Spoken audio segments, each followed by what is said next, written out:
Yes Fawaz, ये आपकी screen है।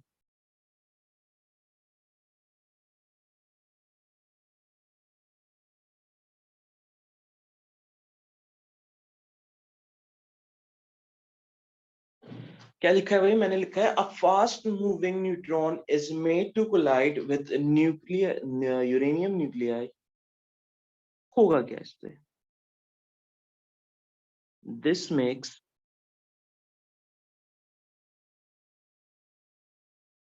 यूरेनियम न्यूक्लियाई अनस्टेबल, और जैसे ही अनस्टेबल होगा क्या होगा? ये ब्रेक हो जाएगा किसमें? स्मॉलर फ्रेगमेंट्स में। स्मॉलर फ्रेगमेंट्स में जब लिखूं तो आपको पता होना चाहिए क्रिप्टॉन और बेरियम। अच्छा जी।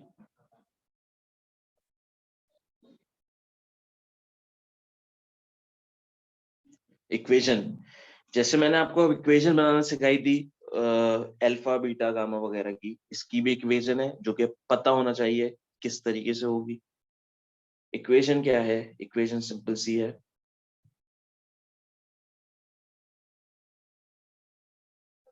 Uranium, uranium is represented by you, uranium 23592 will get break into 2, which is krypton plus barium. एक और चीज होती है, वो होता है हमारे पास neutron plus energy. This is अच्छा, इसमें एक और चीज होती है, जाहिर है यूरेनियम खुद तो टूटता नहीं है, क्या आके कोलाइड करता है? एक न्यूट्रॉन एक्स्ट्रा। तो न्यूट्रॉन, इससे पहले हम यहाँ पे लिख देंगे एक और न्यूट्रॉन। क्रिप्टॉन की क्या वैल्यू होती है? क्रिप्टॉन की होती है 90, और ए की वैल्यू होती है 36, और बी की होती है 144, और ये होती है 56।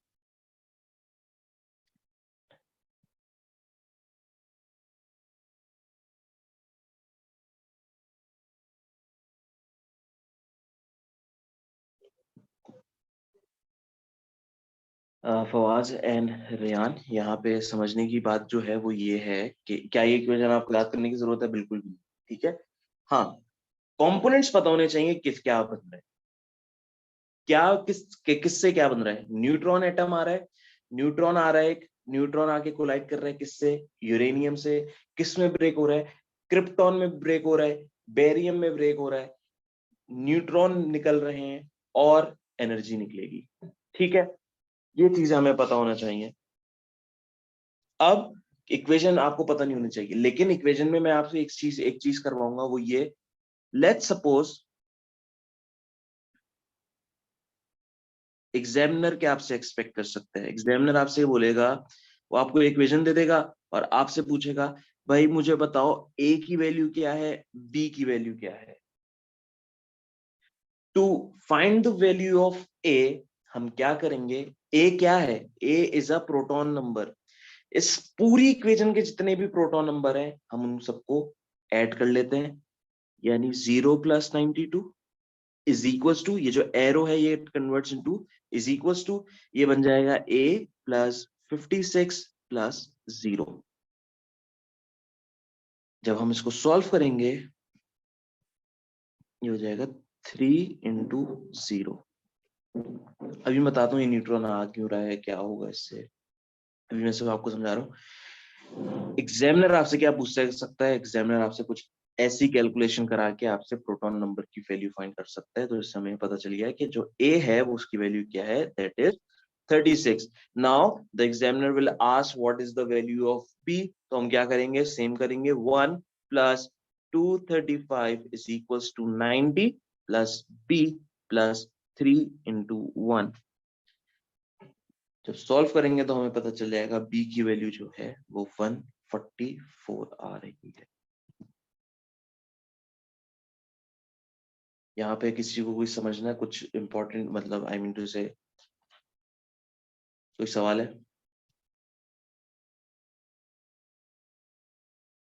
सॉरी सॉरी, मैंने मिटा दिया। आगे बढ़ते हैं। फ्यूजन क्या रिएक्शन है? फ्यूजन रिएक्शन वो है जब जिसमें एक large nuclei will break into smaller nuclei. Break क्यों हो रहा है?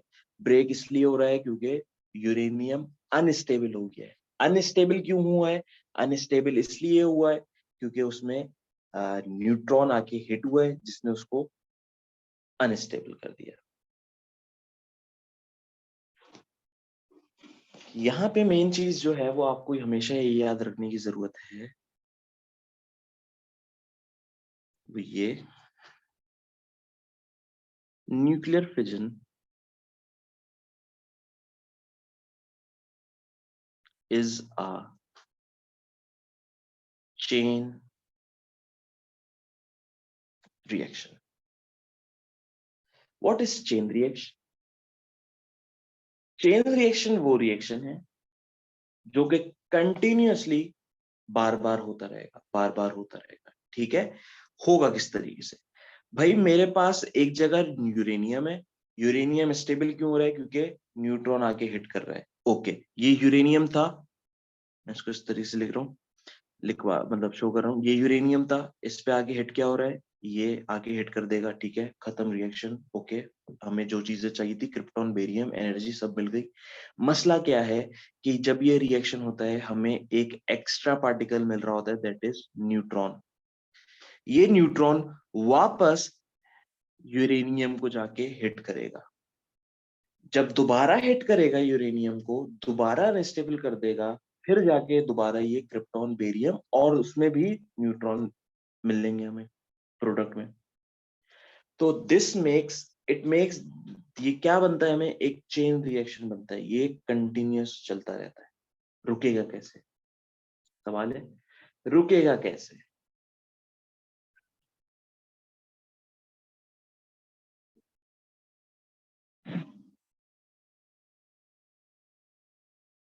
इंपॉर्टेंट नहीं है ये इतना जरूरी कि आपको वजह पता हो कि रुकेगा कैसे।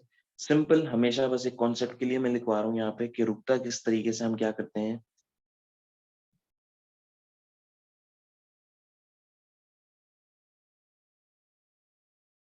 वी इंसर्ट बोरॉन rods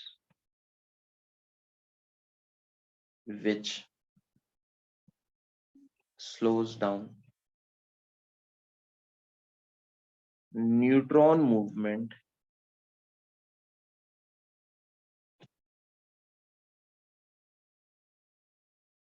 होता क्या है?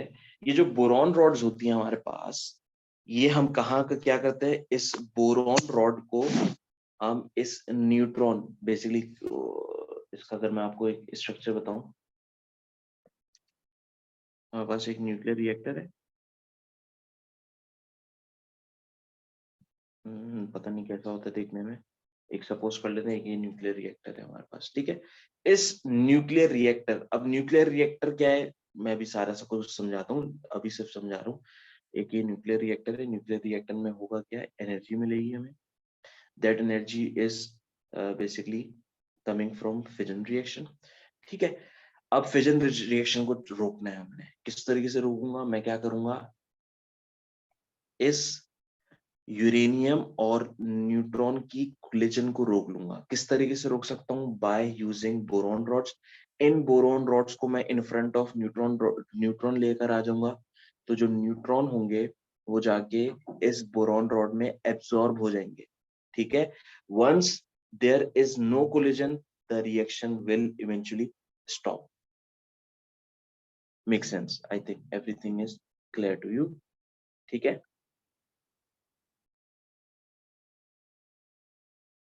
यहाँ पे मेन चीज, इंपॉर्टेंट चीज जो है वो ये है कि फिजन में हो क्या रहा है। एक रेडियो एक्टिव पार्टिकल ब्रेक हो रहा है due to its instability caused by caused by collision between neutron and uranium, जिससे मिलने वाला क्रिप्टॉन और बेरियम है, जो कि ये दोनों भी हाईली रेडियो एक्टिव पार्टिकल है।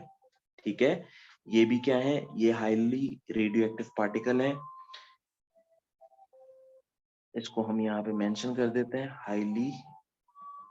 ये मैं क्यों बता रहा हूँ, इस पे हाईलाइट इतना क्यों कर रहा हूँ, फोकस क्यों कर रहा हूँ, क्योंकि पूछा जाता है पेपर में कि what is the difference between the fission and the fusion. तो उसमें जो एक मेन है जो कि मैं आपको याद करवाऊंगा वो ये है कि in fission reaction the products are highly radioactive. दूसरा वो क्या है, दूसरा डिफरेंस क्या है कि फिजन जो है वो एक चेन रिएक्शन है। ठीक है, अब हमेशा याद रखिएगा इन हाई रेडियो एक्टिव पार्टिकल को डिस्पोज ऑफ किस तरीके से करना है। जब भी आपसे पूछा जाए how to dispose of any radioactive particle, always remember क्या करते हैं, इन रेडियो एक्टिव पार्टिकल को हम लेड बॉक्स के अंदर बंद करते हैं and we buried this box, lead box underground। ठीक है, डिस्पोज ऑफ किस तरीके से किया जाता है, डिस्पोज ऑफ करना बहुत जरूरी है। क्यों जरूरी है, रेडियो एक्टिव पार्टिकल है, ह्यूमन के लिए बहुत ज्यादा डेंजरस। ठीक है, किस तरीके से डिस्पोज ऑफ कर सकते हैं, by using lead lead box and buried it underground. I think कोई सवाल आपका होगा नहीं, अगर कोई है तो प्लीज पूछ ले। मैं मूव करता हूँ न्यूक्लियर रिएक्टर में। ये रिएक्शन कर क्यों रहे, भाई एक काम है जो कि बहुत ही खतरनाक है। क्यों खतरनाक है, क्योंकि रेडियो एक्टिव पार्टिकल मिल रहे हैं, फिर भी हम इस रिएक्शन को करते हैं। कहाँ करते हैं, न्यूक्लियर रिएक्टर में करते हैं। न्यूक्लियर रिएक्टर क्या है, न्यूक्लियर रिएक्टर बेसिकली एक पावर जनरेशन, एनर्जी जनरेशन करने के लिए न्यूक्लियर रिएक्टर को यूज किया जाता है। वाई, सवाल है क्यों, कोई दूसरा तरीका नहीं है एनर्जी प्रोड्यूस करने का, एनर्जी प्रोड्यूस करनी है ना, बिजली बनानी है, कोई दूसरा तरीका नहीं है। हाइड्रो पावर भी है, ठीक है, सोलर पावर भी है, कोई पानी से बिजली बना रहा है, कोई सन से बना रहा है। वाई न्यूक्लियर, तो यहाँ पे सवाल, इस बात का जवाब मैं इस तरीके से दूंगा कि जो एनर्जी जो यहाँ लिख दिख रही है आपको, ये जो कोने पे एक एनर्जी दिख रही है आपको, ये जो एनर्जी है, ये एनर्जी इतनी हाई है कि ना इसका कंपैरिजन हो सकता है सन के उससे, ना जो सन की तो होगी बेशक, लेकिन जो अर्थ तक पहुंच रही है उसकी, उससे कंपेयर कर रहा हूं। उस एनर्जी जो अर्थ तक पहुंच रही है और जो हाइड्रो एनर्जी बना रही है उससे बहुत बहुत बहुत ज्यादा है। दैट इज वाई हम ये रिएक्शन कर रहे हैं। क्यों कर रहे हैं, क्योंकि हमें ये चीज चाहिए, हमें एनर्जी चाहिए। एनर्जी से करेंगे क्या भाई, एनर्जी से सिंपल हमने एक ही काम करना है, वो काम ये है कि हमने पानी को बॉईल करना है। पानी जो बॉईल हो जाएगा स्टीम में कन्वर्ट हो जाएगा, that steam will rotate the turbine. अब यहाँ पे मैं आपको एक पूरा प्रोसेस समझा रहा हूँ nuclear reactor, sorry nuclear power station का।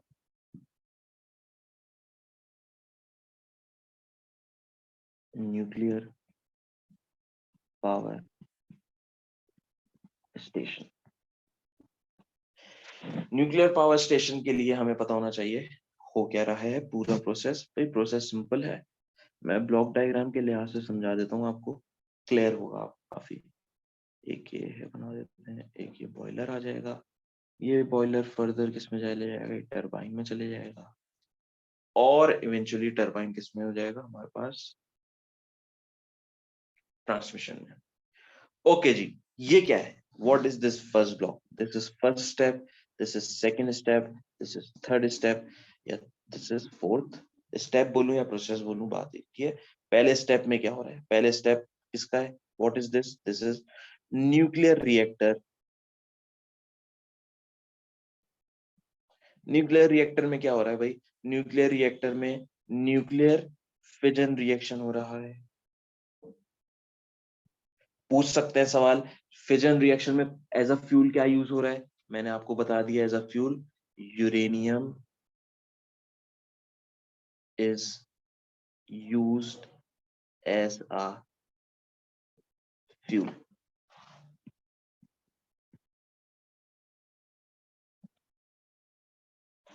दूसरा स्टेप क्या है?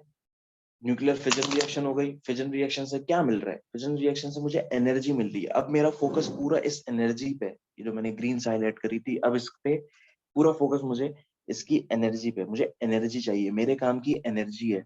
ये जो क्रिप्टॉन है, ये बेरियम है, ये इसका मैं क्या करूंगा? इसको मैं लेड बॉक्स में बंद करूंगा और डाके अंडरग्राउंड बरी कर दूंगा। बस मुझे काम क्या है? मुझे सिर्फ और सिर्फ किसका काम है? मुझे सिर्फ और सिर्फ एनर्जी का काम है। उस एनर्जी को मैं न्यूक्लियर रिएक्टर से निकाल के कहाँ लेके जाऊंगा? एक बॉयलर पे। बॉयलर का काम क्या है?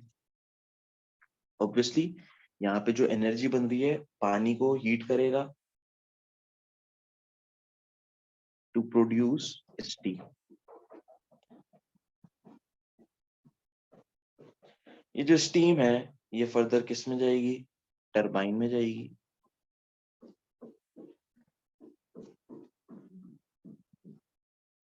Steam will rotate the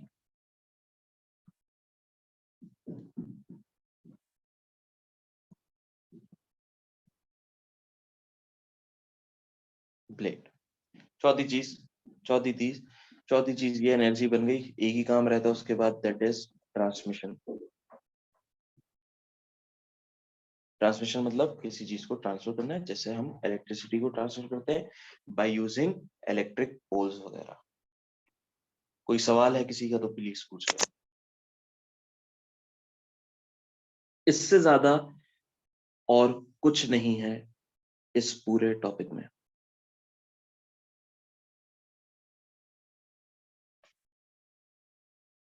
this is nuclear fission reaction. Nuclear fission reaction की एप्लीकेशन क्या है? एक ही एप्लीकेशन बताइए, वही याद रखिएगा, न्यूक्लियर रिएक्टर में। न्यूक्लियर रिएक्टर में क्या हो रहा है? न्यूक्लियर रिएक्टर में बिजली बन रही है। बिजली बनती किस तरीके से है? वो जो एनर्जी बन रही है उसको हम यूज करेंगे to heat the water. Water will convert into steam. Steam will rotate the turbine. Turbine घूमेगी, जैसी घूमेगी तो हम सब कुछ पढ़ कर आ रहे हैं एसी जनरेटर वगैरह में, टरबाइन घूमेगा, रोटेट होगा, बिजली प्रोड्यूस होगी।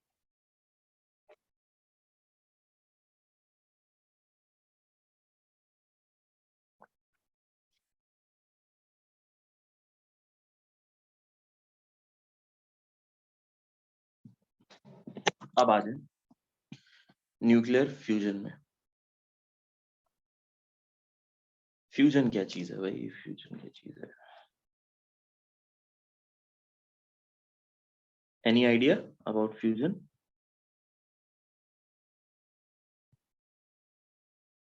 फ्यूजन समझना बहुत जरूरी है। अब इसलिए जरूरी हो गया है क्योंकि स्पेस फिजिक्स को भी थोड़ा सा रिलेट करता है। ठीक है। फ्यूजन रिएक्शन क्या है? फ्यूजन रिएक्शन इज बेसिकली एक पूरा एक reverse process of fission. Fission fusion में क्या होता है?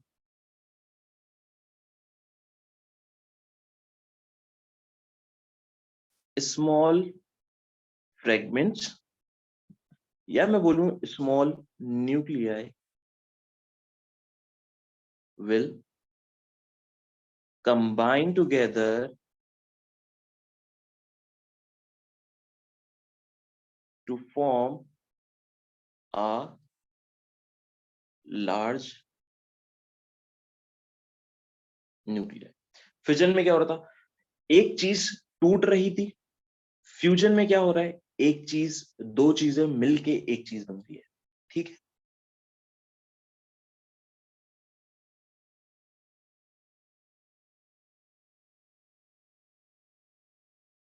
जिस तरीके से मैंने आपको इसकी इक्वेशन लिखवाई थी, फिजन की इक्वेशन बनाई थी, इसी तरीके से मैं आपको एक फ्यूजन की रिएक्शन बता रहा हूँ, फ्यूजन की इक्वेशन बता रहा हूँ।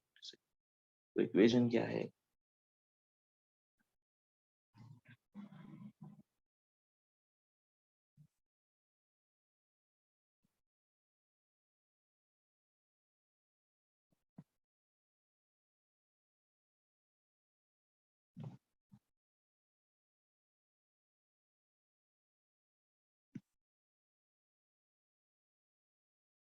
अब कंपैरिजन करेंगे हम किसका? इन दोनों का। ठीक है। अच्छा जी, हो क्या रहा है भाई, पहले में यूरेनियम था, यूरेनियम बन रहा था टूट के क्रिप्टॉन और बेरियम में, ये फ्यूजन रिएक्शन है। फ्यूजन में क्या होता है, फ्यूजन में दो चीजें मिलके एक बड़ा न्यूक्लियस बनाती हैं। बड़ा न्यूक्लियस कौन सा है इसमें, हीलियम बन रही है। हीलियम बन रही है, किससे बन रही है, इसको क्या कहते हैं भाई, इसको हम कहते हैं दिस इज ड्यूट्रियम। नाम याद होने चाहिए, ड्यूट्रियम। ये क्या है, this is tritium. This is tritium. ये है क्या, ये दोनों हैं क्या। एच से आपको क्या लग रहा होगा, केमिस्ट्री पढ़ी है तो एच से पता होगा ये क्या है, this is isotopes of hydrogen.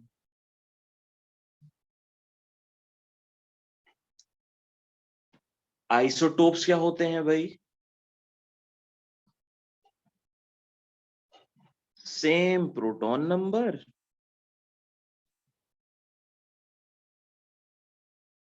But different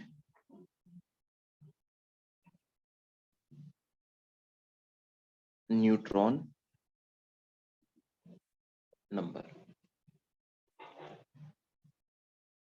अब कंपैरिजन करेंगे यहां पर, इससे ज्यादा और कुछ है नहीं इसमें।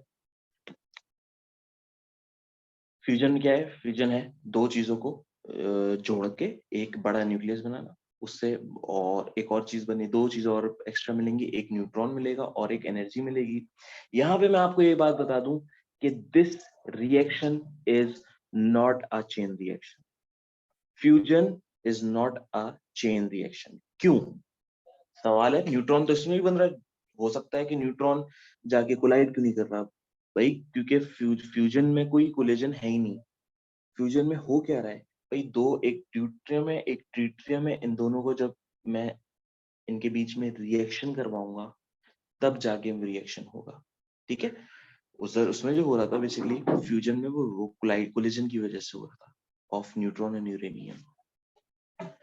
ठीक है, अच्छा जी, अब आ जाए इस एनर्जी पे।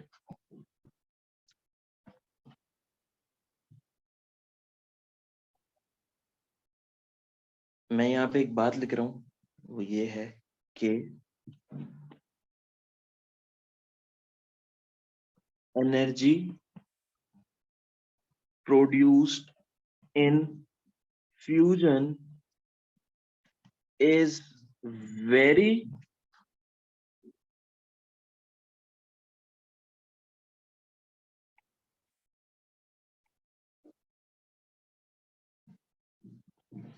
भाई, ये जो एनर्जी मिल रही है ना, इस एनर्जी का कोई मुकाबला ही नहीं है किसी एनर्जी से। तो सवाल आता है, जब एनर्जी ज्यादा मिल रही है तो न्यूक्लियर रिएक्टर में हम ये क्यों नहीं रिएक्शन करवा रहे।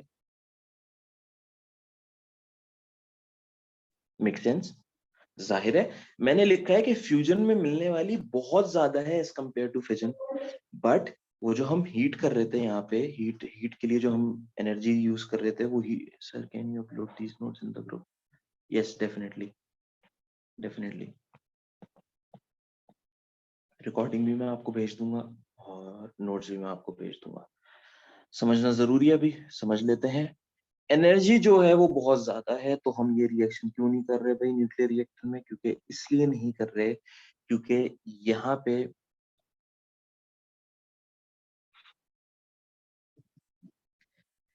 हो क्या रहा है, यहाँ पे दो चीजें आपस में मिल रही हैं।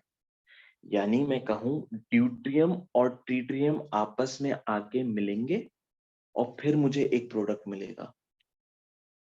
फवाज एंड रेयान, यहाँ पे मोस्ट इंपॉर्टेंट चीज ये है कि टू जस्ट अंडरस्टैंड कि किसी चीज को जोड़ना आसान है क्या, किसी चीज को तोड़ना। तोड़ किस में रहते हैं हम, फिजन में तोड़ रहे थे। फिजन में तोड़ किस लिए थे, न्यूट्रॉन को सिर्फ कोलाइड करा दो, यूरेनियम टूट जाएगा, एनर्जी हमें मिल जाएगी। बट यहाँ पे हमें इस रिएक्शन को करवाने के लिए बहुत ज्यादा एनर्जी चाहिए होगी ताकि ये आपस में कोलाइड कर सके या मिक्स हो सके, मिल सके।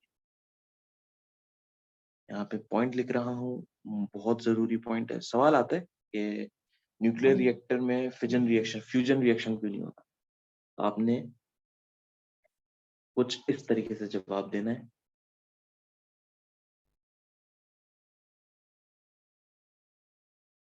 Fusion requires a large amount of energy to initiate the reaction। ठीक है, जो फ्यूजन रिएक्शन की जो एनर्जी चाहिए होती है वो बहुत ज्यादा चाहिए होती है, इस वजह से इट इज नॉट प्रेफर। जाहिर है एनर्जी मैं पहले दूंगा, अच्छी खासी energy to to allow the deuterium and tritium to react, ठीक है, फिर जाके मुझे हीलियम मिलेगा। तो मेरी कॉस्ट लग रही है, तो एक ही वजह है कि ये रिएक्शन थोड़ा एक्सपेंसिव पड़ता है। एक्सपेंसिव क्यों पड़ रहा है? क्योंकि मुझे एनर्जी, एक्स्ट्रा एनर्जी रिक्वायर्ड है to initiate the reaction.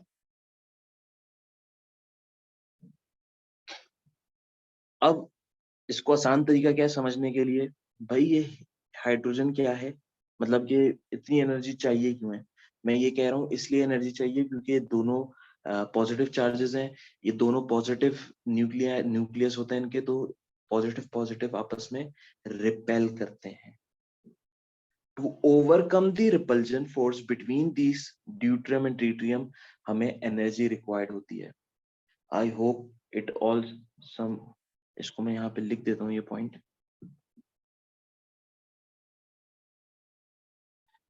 The nucleus of both isotopes are positive, hence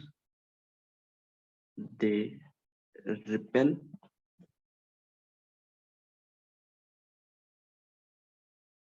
energy is required to overcome the repulsion force।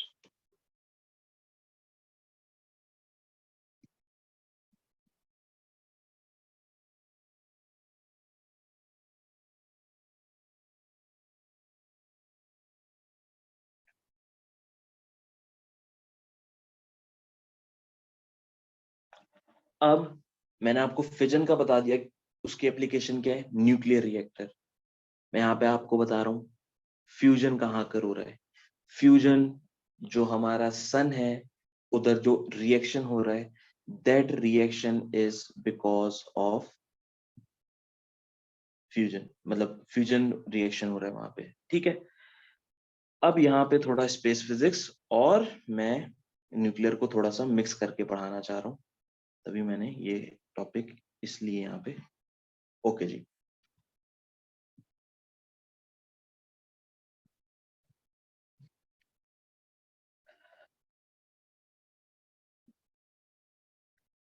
सन में होने वाला रिएक्शन कौन सा है? सन में रिएक्शन जो हो रहा है वो हो रहा है फ्यूजन रिएक्शन। फ्यूजन रिएक्शन हो किस लिए रहा है?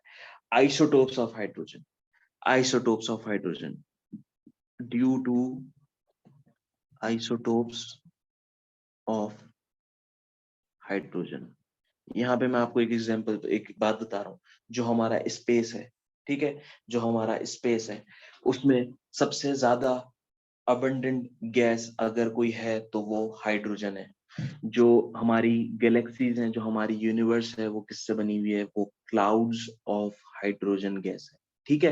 यहाँ पे मैंने आपको एक टर्म दी है, वो टर्म क्या है? वो टर्म ये है कि क्लाउड ऑफ हाइड्रोजन गैस, ठीक है। ये क्या है? ये बेसिकली हाइड्रोजन गैस है, जो कि जिसमें मल्टीपल हाइड्रोजन आइसोटोप्स होते हैं, ये आपस में कोलाइड करते हैं, कोलाइड करते हैं। जैसे कोलाइड करते हैं तो it form a sun, it form star, ठीक है। सन भी क्या है हमारा? सन भी एक स्टार ही है हमारा।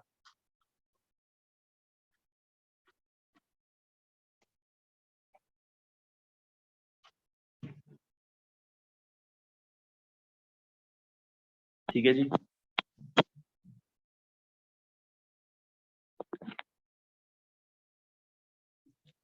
क्वेश्चन,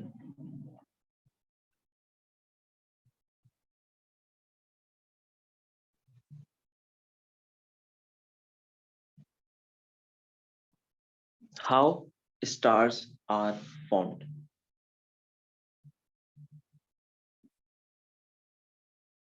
स्टार कैसे बन रहे हैं भाई? स्टार बनने के लिए हमें क्या चाहिए? हमें हाइड्रोजन चाहिए,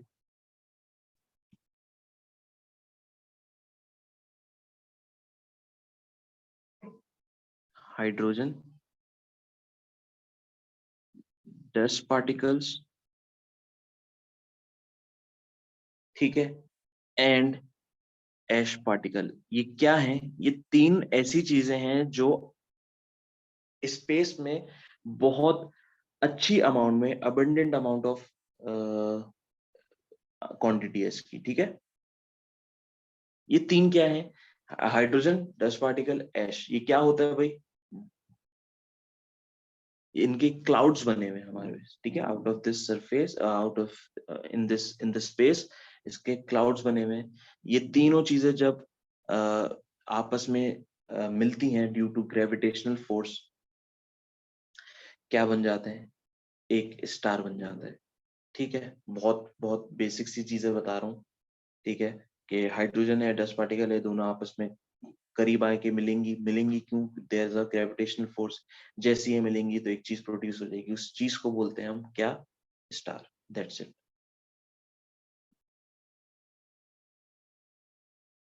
when they get closer due to gravitational force,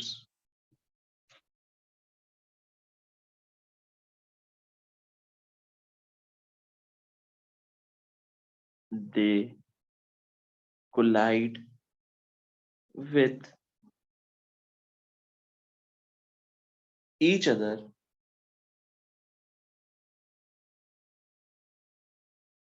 to form a star।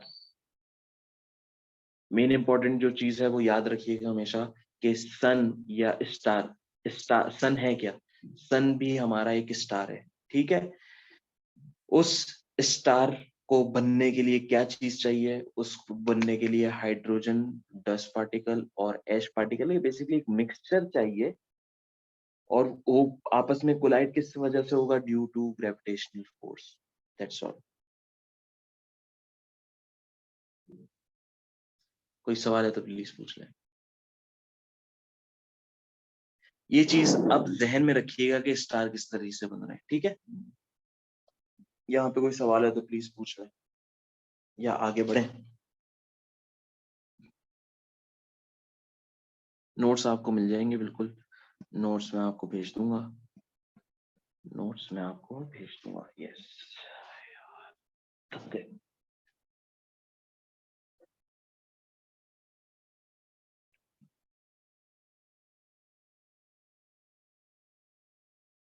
Space physics का, space physics, this is the new topic जो कि अब आप लोग पढ़ोगे, ठीक है।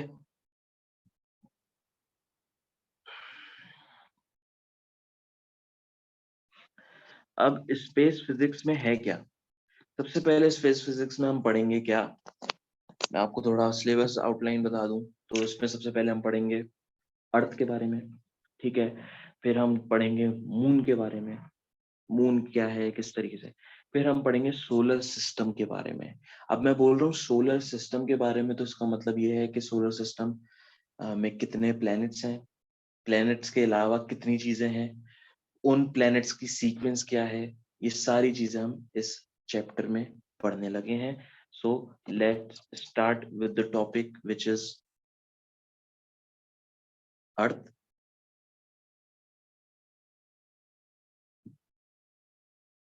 या प्लैनेट। थोड़ा मैं ओवरव्यू दे दूं, बेसिकली है क्या, किस तरीके से हमारा पूरा सोलर सिस्टम है। हम कहाँ हैं? हम अर्थ, अर्थ या मैं अर्थ बोलूं या मैं बोलूं एक प्लेनेट है, ठीक है। अब प्लेनेट होती क्या चीज है? प्लेनेट वो चीज होती है जो कि किसको रोटेट करे?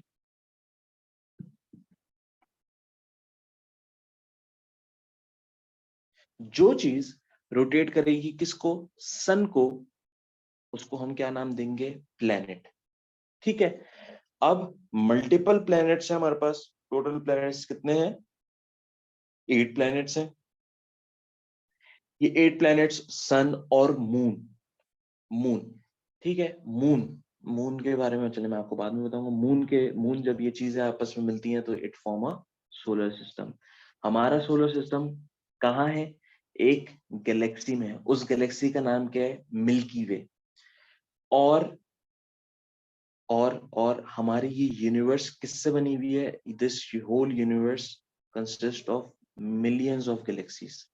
उन मिलियन ऑफ गैलेक्सीज में हमारी गैलेक्सी का नाम क्या है? Milky way. उस मिल्की वे में क्या है? एक सोलर सिस्टम है। उस सोलर सिस्टम में क्या है? मल्टीपल्स प्लैनेट्स हैं, मल्टीपल मून है और एक सन है। That's all. ओके, अर्थ पे आ जाए। अर्थ क्या है भाई? अर्थ एक प्लेनेट है। प्लेनेट क्या है? प्लेनेट वो चीज है जो कि रोटेट करे किसको? सन को।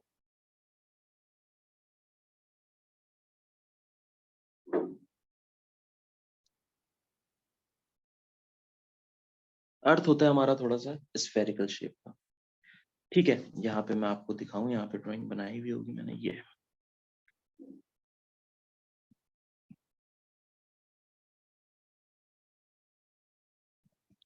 This is earth. अब अर्थ की जो चीज है वो हमने ये अर्थ के में हमें हमने शुरू से पढ़ा है बचपन में, मतलब हम जब 7 8 में थे, कि अर्थ एक अपने एक्सिस के अराउंड रोटेट करता है। अर्थ क्या करता है? अपने एक्सिस के अराउंड रोटेट करता है।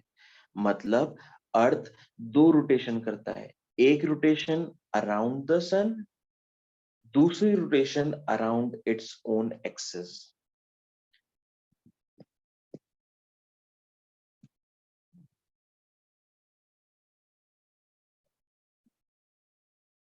Rotation around its own axis, rotation around sun. अब जाहिर है कोई ना कोई रोटेशन की कोई ना कोई वजह है। हम उस वजह को देखते हैं कि दोनों में, दोनों चीज कॉज क्या करती हैं। ये हमारे पास अर्थ है। अब होना क्या चाहिए था? एक्सिस ऑफ रोटेशन बिल्कुल स्ट्रेट होना चाहिए था, बट जो हमारा अर्थ का एक्सिस एक्सिस है वो थोड़ा सा टिल्टेड है। Always remember this. होना यूं चाहिए था, एक्चुअली है किस तरीके से? It is like this.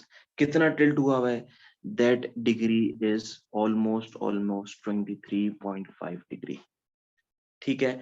हमारा अर्थ जो है 2 पार्ट्स में डिवाइड हुआ हुआ है, एक इक्वेटर लाइन से। इक्वेटर लाइन अगर मैं बनाऊं तो वो कुछ यूं होती है।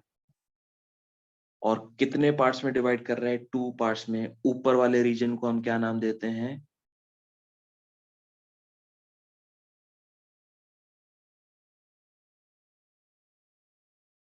This is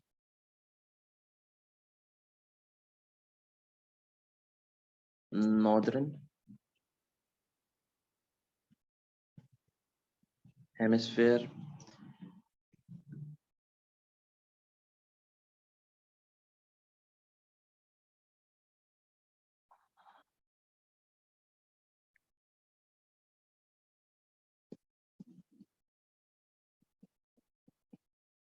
this is southern hemisphere, ठीक है। मैंने आपको क्या बताया अभी? अर्थ की थोड़ी सी बता दी। अर्थ में क्या है? एक्सिस है, अपने एक्सिस के अराउंड रोटेट कर रहा है। एक्सिस को अर्थ जो है हमारा 2 पार्ट्स में डिवाइड हुआ हुआ है, एक नॉर्थर्न हेमिस्फेयर और एक साउथर्न हेमिस्फेयर। अच्छा जी। अब मैं अगर एक चीज बनाऊं, वो ये बनाऊं कि if I am considering it as a sun, और यहाँ पे मैंने अर्थ बना दिया, और इस अर्थ को अगर मैं इक्वेटर बनाऊं इसका, तो मुझे पता है कि दिस इज नॉर्थर्न हेमिस्फेयर। और नीचे वाला जो होगा दिस इज सदर्न हेमिस्फेयर। ठीक है। ये इसका एक्सिस है।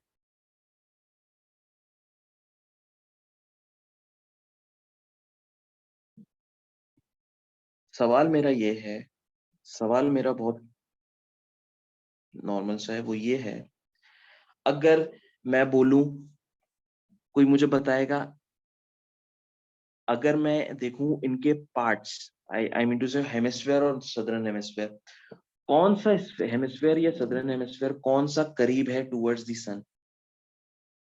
क्योंकि ये टिल्टेड है, दैट मींस कि ये जो है, ये वाला part, this whole part that is northern hemisphere, this part is closer to sun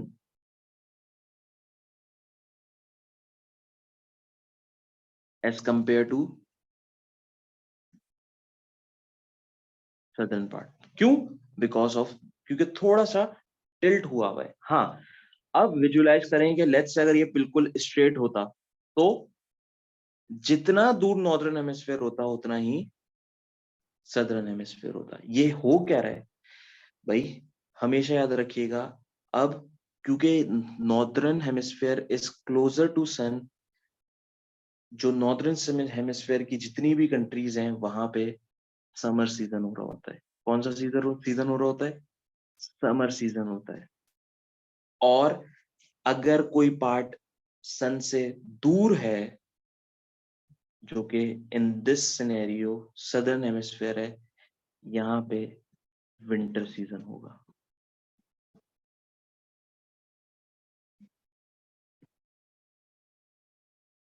make sense? ठीक है, जाहिर है जो चीज सन के करीब होगी वहां तो थोड़ी ज्यादा हीट होगी, क्योंकि सन है क्या, बेसिकली हीट ही प्रोवाइड कर रहा है। और जो हमारे पास दूर होगा वहां पे विंटर सीजन होगा।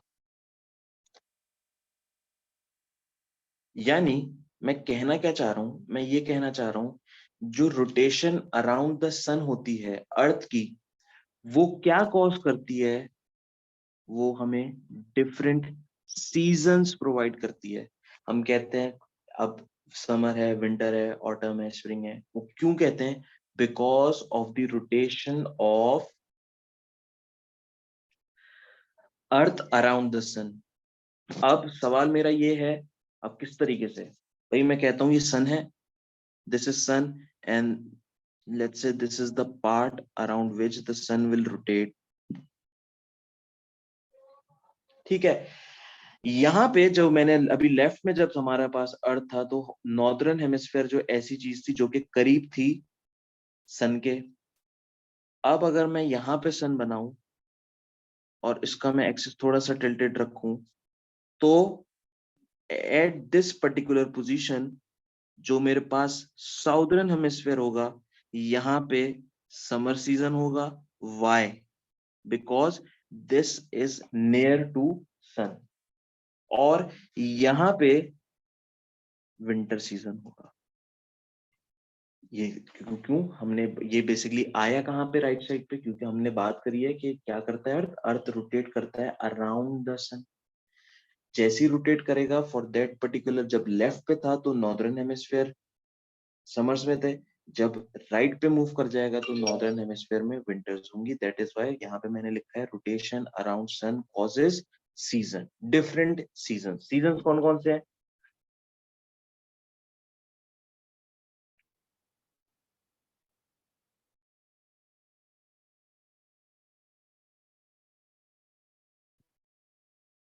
Summer, spring, autumn and winter. मैं एक ड्राइंग दिखाता हूँ आपको बुक से, आपको क्लियर हो जाएगा मैं कहना क्या चाह रहा हूँ। लेकिन उससे पहले मैंने आपको बता दिया रोटेशन अराउंड सन क्या क्रिएट कर रहा है, सीजन्स क्रिएट कर रहा है। मुझे कोई आप लोग बताएं, rotation around it own axis क्या होता है? एक्सिस कर रहा है रोटेट, इससे क्या हो रहा होता है? ये मैं आप पे छोड़ रहा हूँ, इसका जवाब मैं नहीं दूंगा। मुझे आप लोग टाइप करके बताओ क्या होगा because of the rotation of earth around its own axis.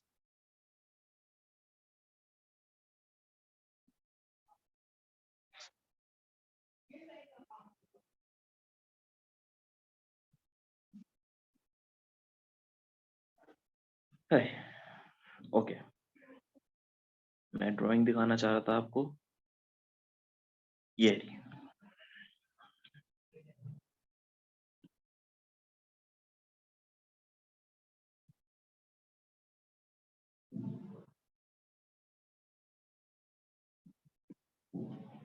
यहाँ पे आप विजुअलाइज कर लें चीजें, वो ये है कि जब सन अर्थ जो है लेफ्ट साइड पे है तो उसका जो नॉर्दर्न हेमिस्फेयर है वो करीब है।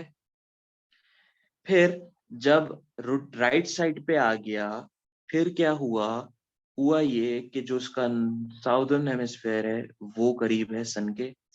तो कहने का मकसद ये है कि समर और विंटर का आपको फर्क पता होना चाहिए, because at the by looking at the earth position, पहली चीज।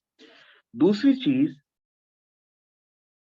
हमें ये पता होना चाहिए कि दो टर्म्स बता रहा हूं, दो टर्म है, वो है एक, पहली टर्म है विंटर सॉल्स्टिस, ठीक है, और है हमारे पास समर सॉल्स्टिस। ये क्या है? ये एक समर सॉलिटिस वो पॉइंट है जब हमारे पास इस पूरे साल में सबसे ज्यादा बड़ा दिन होता है। लाइक हम कहते हैं 12 घंटे दिन, 12 घंटे रात, ठीक है। बट इन समर सॉलिटिस कौन सा टाइम है? वो टाइम है जब अर्थ कहाँ हो, अर्थ लेफ्ट साइड हो किसके? सन के। ये वो पॉइंट है जब समर सॉलिटिस होगा। समर सॉलिटिस क्या है? वो दिन जब दिन सबसे बड़ा हो,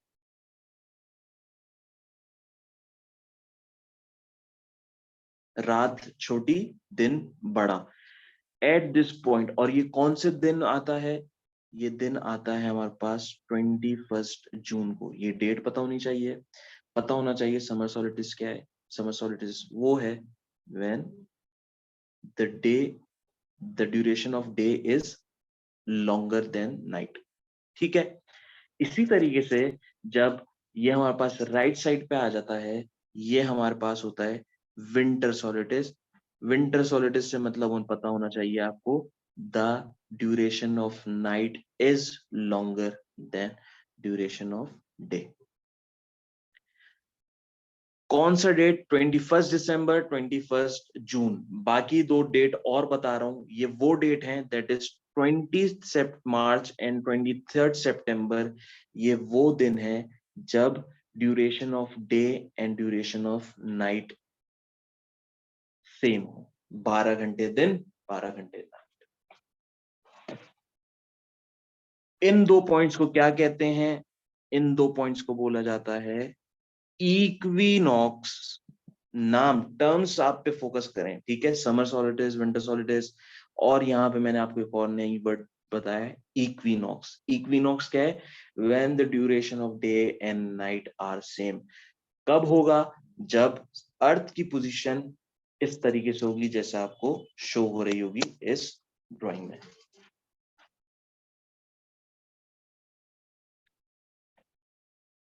अब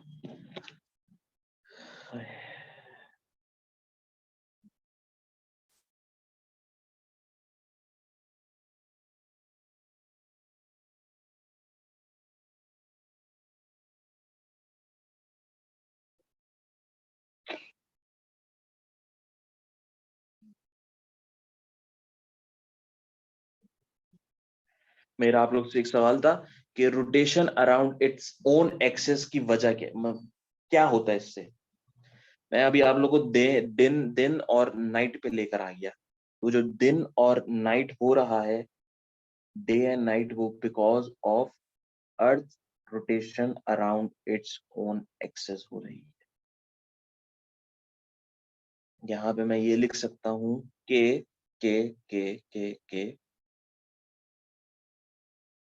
डे एंड नाइट। यहाँ पे कोई सवाल किसी का?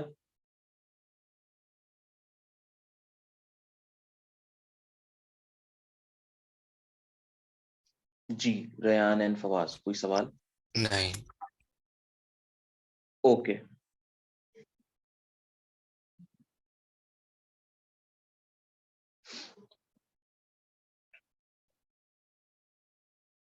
ये एक ड्राइंग है, इसमें क्या दिखा रहा है, इसमें सन की पोजीशन बता रहा है when there is summer, equinox और विंटर।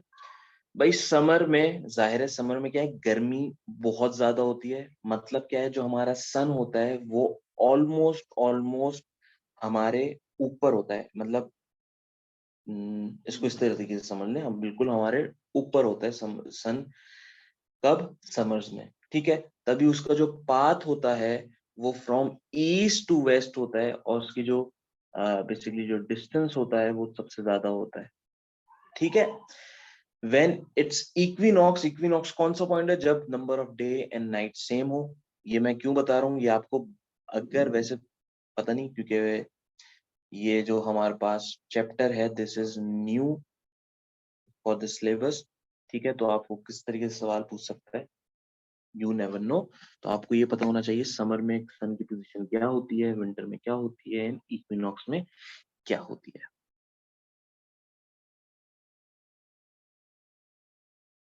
यहाँ हमने बात कर ली किसकी, अर्थ की। अर्थ की इससे ज्यादा और कोई बात है नहीं, सिर्फ आपको पता होना चाहिए कि एक्सेस में रोटेट कर रहा होता है। एक्सेस ऑफ रोटेशन क्या क्रिएट करती है, डे एंड नाइट क्रिएट करती है। रोटेशन अराउंड सन क्या क्रिएट करती है, सीजन क्रिएट करती है। किस पोजीशन पे, कब समर होता है, विंटर होता है, ऑटम होता है, ये सब आपको पता होना चाहिए, जो कि यहाँ पे लिखा हुआ है। You can take the screenshot of it कि समर से बाद कौन सा सीजन आता है, ऑटम आता है, ऑटम के बाद आता है विंटर, विंटर के बाद स्प्रिंग आता है।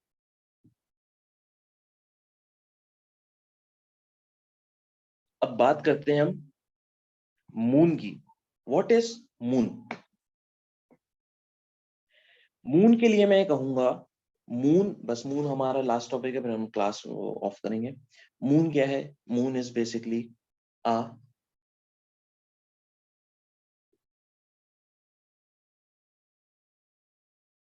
Natural satellite. सैटेलाइट क्या है? What is satellite? What is the definition of satellite? Satellite वो है जो किसको रोटेट करे, रोटेट अराउंड प्लेनेट। हमारे पास एक नेचुरल सैटेलाइट है, दैट इज मून, ठीक है, जो कि रोटेट किसको कर रहा है, प्लेनेट को। और स्पेशली मैं किसकी बात कर रहा हूं, जो अर्थ का मून है।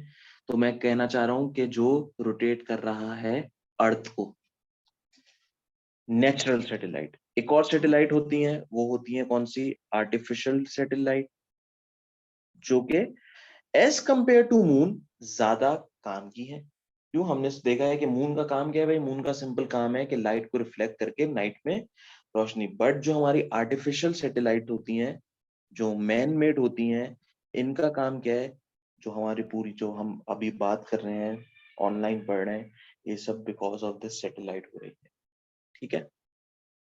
जितनी भी कम्युनिकेशन होती है वो सारी सैटेलाइट के थ्रू होती है। ओके जी। मून क्या है? मून एक नेचुरल सैटेलाइट है। सैटेलाइट का मतलब क्या है, it rotates around the planet. And if I speak, अगर मैं बात करूं किसकी, अपने मून की, तो वो किसको रोटेट कर रहा है, अर्थ को।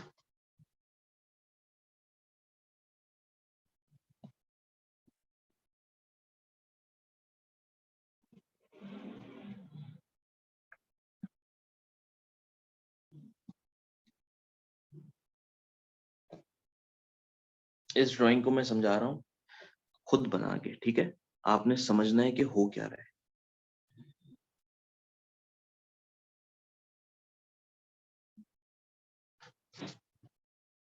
दिस इज अर्थ,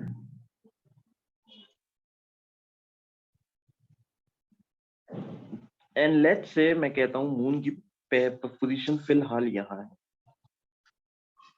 ठीक है। आप लोगों ने कभी कभी देखा होगा, रात में निकले होंगे और आपको मून नहीं दिख रहा होता। क्यों नहीं दिख रहा? वो पोजीशन वो होती है, वो पोजीशन कब होती है, जब ये क्या है, ये हमारे पास सन है। यहाँ मैं दिखा देता हूँ कि ये हमारे पास ये इतना बड़ा क्या है, दिस इज सन। सन से रोशनी आ रही है, ठीक है। वो रोशनी कहाँ आ रही है, वो अर्थ तक पहुंचना चाह रही है रोशनी, बट उनके बीच में क्या आ गया है, मून आ गया है। मैं कहना क्या चाह रहा हूँ, मैं कहना चाह रहा हूँ कि आपको कभी कभी दिखा होगा कि मून नजर नहीं आ रहा होता आसमान में, होता है नजर नहीं आ रहा होता। क्यों? वो इसलिए नजर नहीं आ रहा होता क्योंकि all the light that are coming from sun is blocked by this moon, ठीक है। तो जो अर्थ पे जो रोशनी पहुंच रही होती है वो पहुंचती ही नहीं है, जिसकी वजह से देयर इज नो रिफ्लेक्शन, तो जहां जिसकी वजह से हमें मून नहीं दिख रहा होता। फिर आप लोग ने कभी कभी देखा होगा कुछ मून की कुछ, जैसे अभी रमजान का जो चांद आएगा उसमें आपको कुछ मून यूं दिखेगा, ठीक है। ये क्यों दिख रहा है? ये वो पॉइंट है जब थोड़ा सा मून किधर है, थोड़ा सा अपनी पोजीशन को मूव कर गया है टुवर्ड्स द राइट। फिर एक मून तब बनता है जब ये बिल्कुल हाफ होता है। ये कब होता है? जब it is towards the right. आपको पोजीशन पता होनी चाहिए, आपको मून की शेप पता होनी चाहिए। इससे अगर आप लोगों को समझ नहीं आ रहा, मसला नहीं है, मैं आपको एक वीडियो शेयर करूंगा, आपने वो वीडियो देखनी है। उस वीडियो में आपको पूरा बताएगा कि किस तरीके से sun from new moon to full moon, ये पूरा साइकिल बताएगा उसमें कि न्यू मून से फुल मून तक किस तरीके से बन रहा होता है, ठीक है, ड्यू टू रिफ्लेक्शन। वो वीडियो बहुत अच्छी है, उसमें आप जब देखोगे तो आपको समझ आ जाएगा, ठीक है। यहाँ पे कोई सवाल है? ज्यादा और कुछ है नहीं। यहाँ पे कोई सवाल है तो प्लीज पूछ लें, वरना हम क्लास ऑफ करते हैं। मैं आपको नोट्स भेज देता हूँ।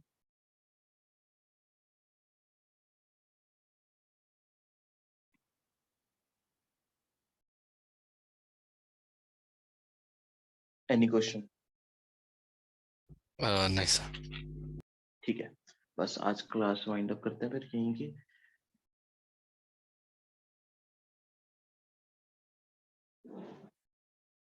नेक्स्ट क्लास हमारी होगी ऑन थर्सडे इंशाल्लाह। इस चैप्टर को कंटिन्यू करेंगे। जब तक के लिए अपना ख्याल रखें। अल्लाह हाफिज। अल्लाह हाफिज।